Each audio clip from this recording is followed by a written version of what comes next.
Bonjour, bonsoir mesdames et messieurs, ça dépend de l'ère à laquelle vous nous suivez. Nous sommes heureux de vous montrer ces images des états généraux de la justice organisés par le ministre de la Justice Constant Moutamba en compagnie du président de la République. Ces assises se sont déroulées pendant 11 à 12 jours et aujourd'hui c'était les derniers jours. Nous allons vous laisser suivre ces images pour découvrir ce qu'a été la conclusion ou les conclusions des états généraux de la justice. Nous sommes avec Constant Moutamba et le président de la République qui a tenu aussi son discours. Nous vous laissons suivre cet extrait. Nous devons bâtir les réformes indispensables. Il n'est plus question de se satisfaire de solutions superficielles. J'insiste, il nous faut des réformes courageuses, des mesures radicales qui transformeront nos institutions de manière durable et qui impacteront positivement les comportements.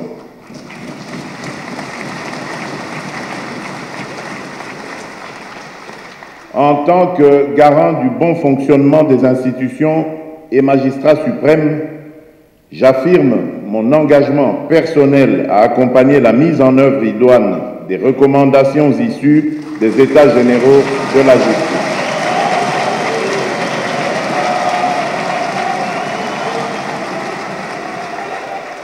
Cette volonté de réforme incarne une priorité nationale. Le statut de magistrat et autres textes.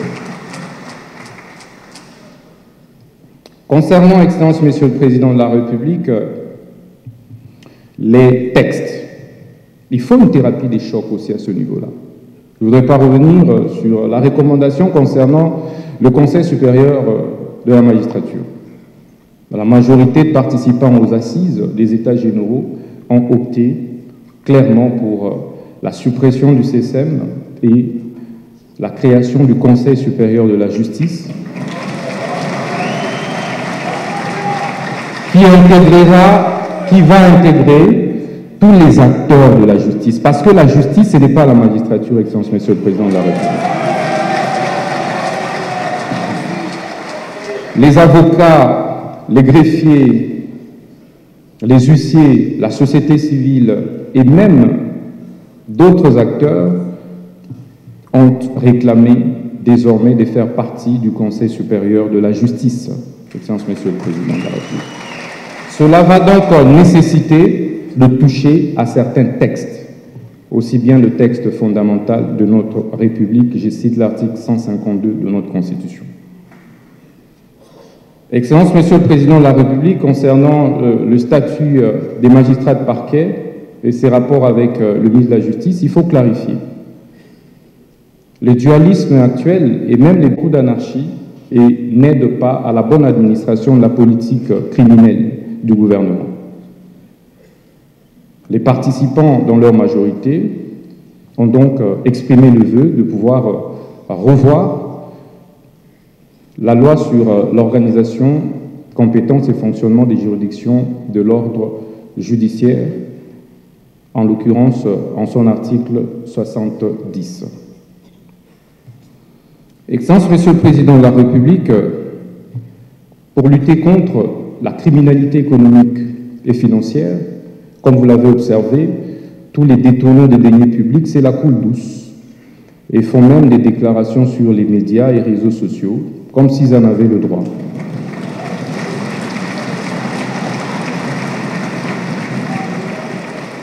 À cause...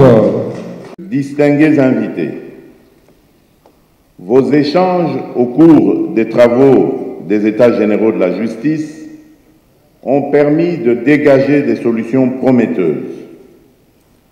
Parmi les recommandations phares, j'ai retenu la révision des cadres législatifs pour garantir l'indépendance effective du pouvoir judiciaire, l'établissement des tribunaux itinérants pour favoriser un meilleur accès à la justice et la mise en place d'une politique de formation continue destinée aux magistrats. Un accent particulier a également été mis sur le renforcement de la lutte contre la corruption, avec des sanctions exemplaires, l'amélioration des conditions de travail et des ressources logistiques, permettant ainsi de garantir le prononcé des décisions de justice dans les délais légaux. Enfin, une digitalisation progressive a été recommandée pour accroître l'efficacité et la transparence de notre système judiciaire. Ces recommandations constituent... Il nous faut impérativement des mesures fortes. Pour ce qui concerne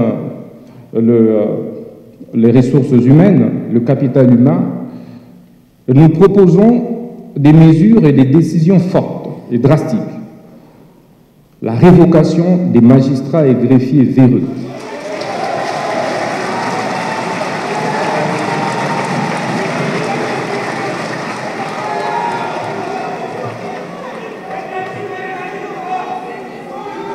Je disais, Excellence, Monsieur le Président de la République, la révocation pure et simple des magistrats, greffiers, les secrétaires de parquet véreux qui ont excellé dans des mauvaises pratiques judiciaires qui ont nivelé vers le bas notre République. Mobilisation sans faille.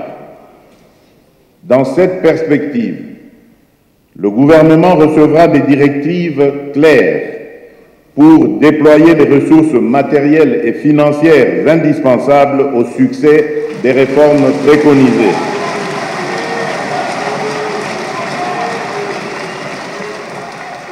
Je disais donc, dans cette perspective, le gouvernement recevra des directives claires pour déployer les ressources matérielles et financières indispensables au succès des réformes préconisées afin de garantir des résultats concrets et durables pour notre nation. Je souhaite véritablement que chaque citoyen congolais, où qu'il se trouve, ressente les changements qui s'annoncent dans notre système judiciaire.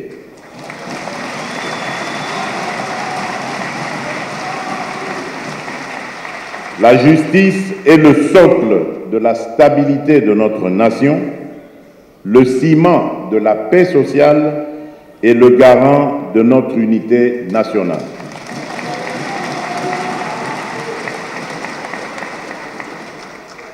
Mesdames et messieurs, distingués invités, à cause non pas de la mauvaise foi, mais de la non-spécialisation de nos magistrats de parquet sur les questions financières. Il est donc urgent que le parquet économique et financier soit mis en place. Et enfin, c'est de revoir le texte qui crée et organise l'inspection générale des services judiciaires. Il est anormal que certains juges, certains magistrats d'un certain niveau ne fassent l'objet d'aucun contrôle de leurs actes. Parce que l'inspection générale actuelle se limite à ne contrôler que des juridictions inférieures. Alors que tout le monde devait être contrôlé, y compris moi, votre ministre de la Justice.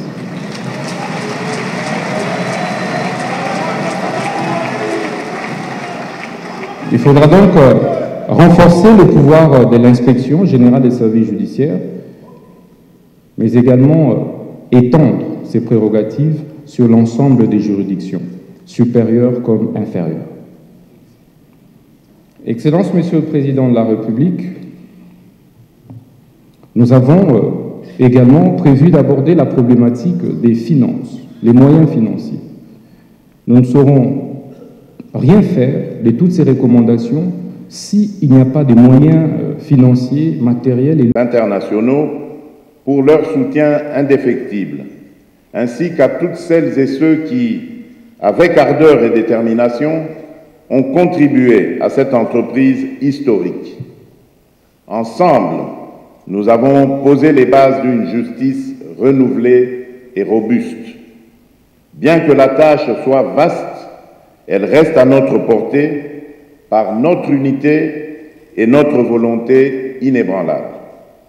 À vous, mes chers compatriotes ici présents, le peuple congolais, dans toute sa grandeur et sa résilience, nous observe. Il attend de nous de bons résultats et ne va plus tolérer des écarts. Nous avons tous une responsabilité sacrée envers notre nation Et chacune ici, à travers son rôle et ses compétences, porte la charge et l'honneur de cette lourde mission. Ce jour sera marqué dans l'histoire comme celui où, unis, nous avons pris l'engagement solennel de restaurer la justice en République démocratique du Congo.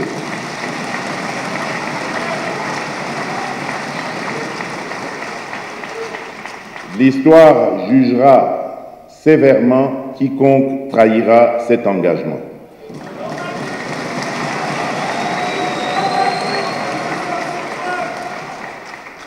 C'est sur cette note que je déclare officiellement clos les États généraux de la justice édition 2024.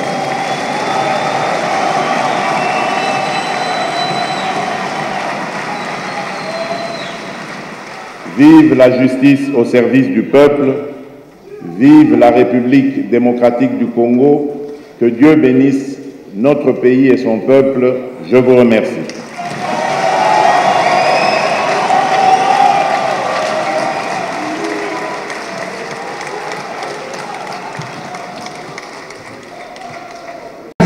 Pure et simple des avocats, des huissiers véreux qui participent également à la déstructuration de notre système judiciaire.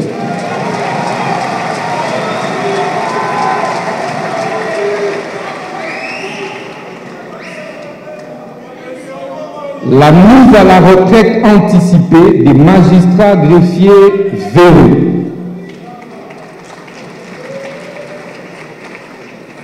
Excellence, Monsieur le Président de la République, nous ne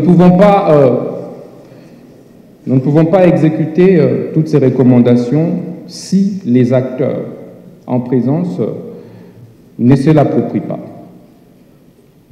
Il y a donc lieu, courageusement, de faire des nouvelles mises en place, générales.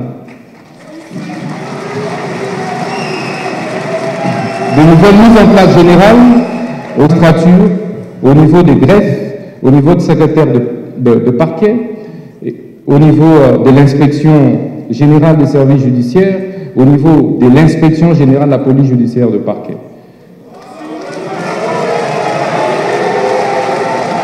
Ceci